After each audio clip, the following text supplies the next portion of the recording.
The Stardew Valley 1.6 update introduced a bunch of new items and reward systems that make it easier to progress in the game. Here are some of my favorite new ways to make money using the new additions, along with some tips to make it even easier to earn gold quickly. The first method is related to fishing and involves combining the Blessing of Waters with the Iridium Rod, Challenge Bait, and Fish Smoker. On unlocking the Farming Mastery, you'll get the Statue of Blessings recipe, which gives you the ability to craft a statue using sap, fiber, stone, and moss. Every day, the statue will grant you one of 7 blessings at random. If you get the Blessing of Waters, the first 3 fish you hook that day will be much easier to catch.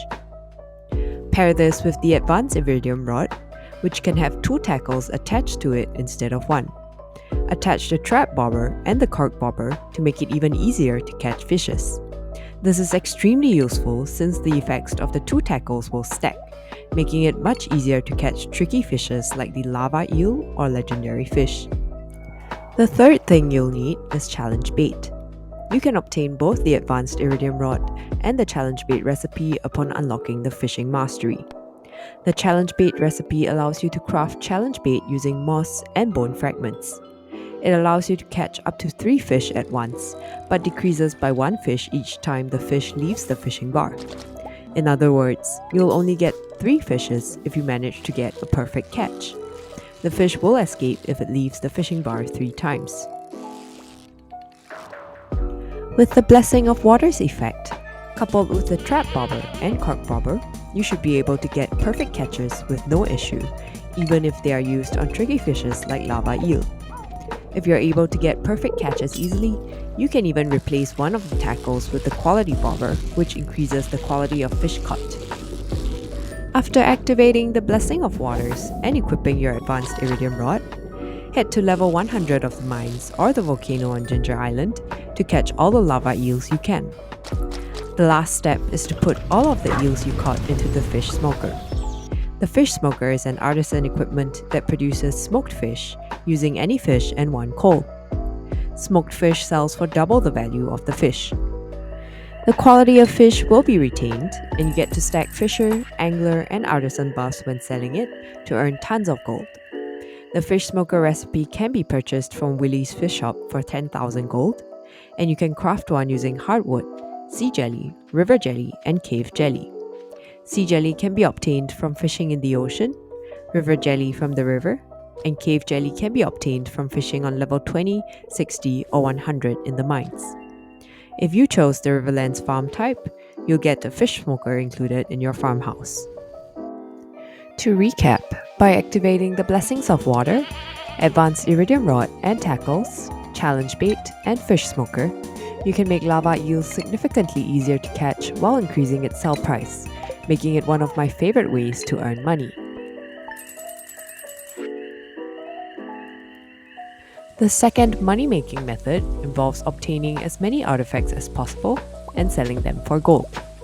This only works if you have the Treasure Appraisal Guide, which is one of the 26 new books introduced in the 1.6 update. The Treasure Appraisal Guide is a power book that can be obtained by opening artifact troves or purchased from the bookseller for 20,000 gold starting in year 3.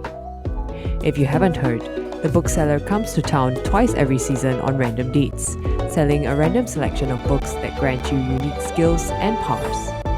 The Treasure Appraisal Guide grants you a power that triples the sell price of all artifacts.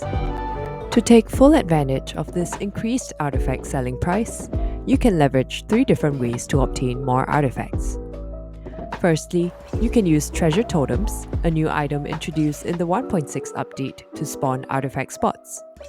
Each time you use the Treasure Totem, 16 artifact spots will spawn in a circle around you.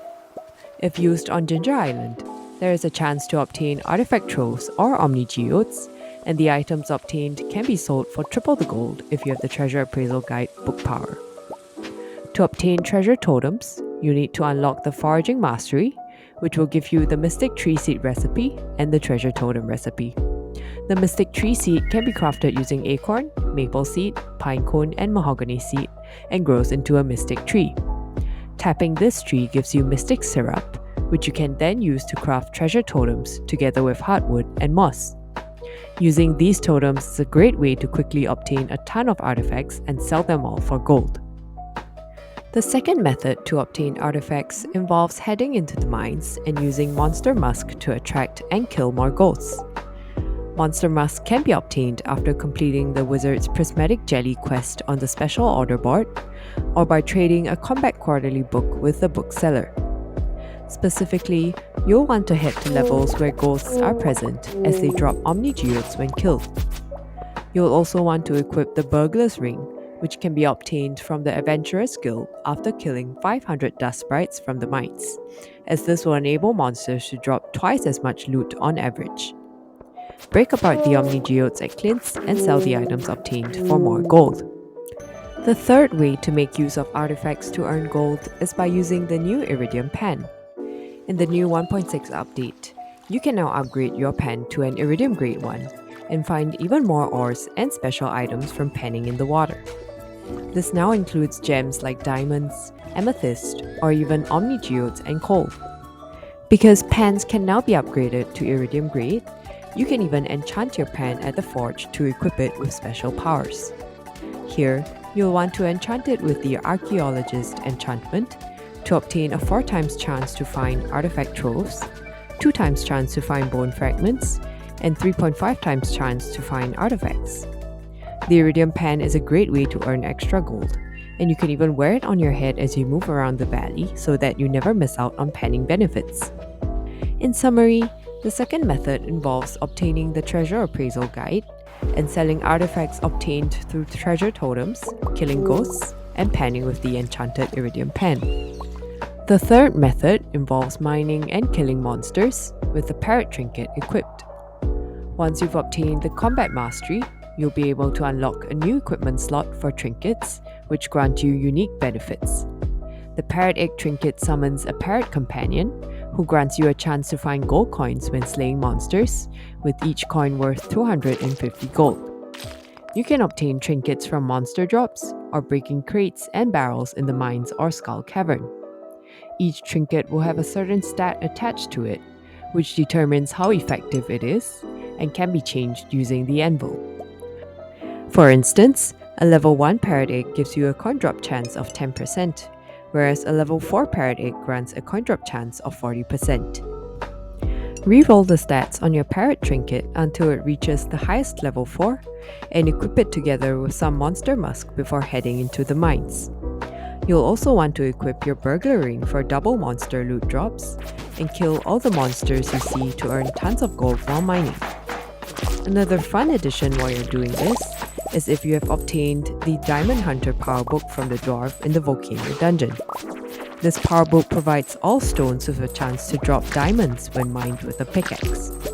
As you go down the mines or cavern and kill monsters, be sure to mine some rocks along the way if you've obtained this power to get some extra diamonds to sell for gold.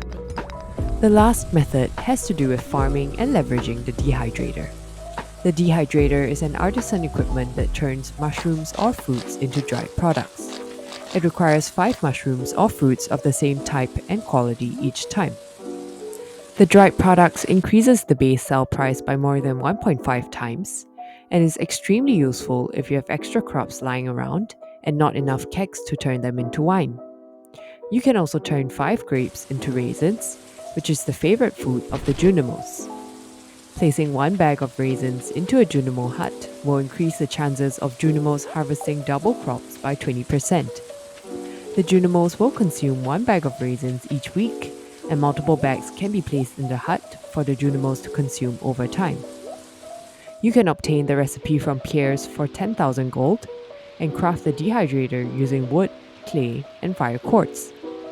If you chose the Mushroom Cave, a Dehydrator is also included inside the cave.